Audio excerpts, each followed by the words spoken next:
Aleksander Metsalu, peale Pärnu mängu me siin seisime selle sama koha peal ja ma küsisin su käest arvamust, et kas sa oled jokker. No ma jään selle arvamuse juurde, et sa oled väga heas vormis ja annad väga palju abi meeskonnale ja väikseks jokkeriks võib sind nimetada.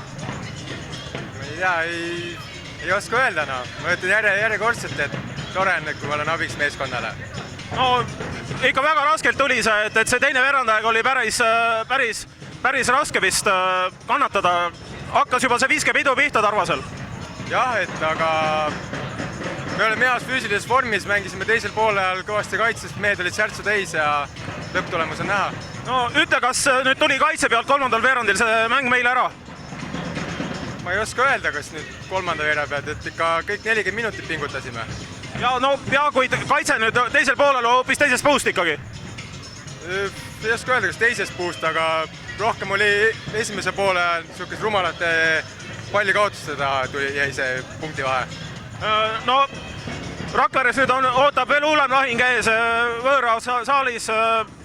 Ega see nüüd kerge ei saa olema.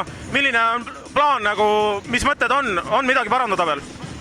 Eks ikka midagi ole parandada, eks me vaatame skautingust järgi ja anname parima endast. Selge, anname koos parima.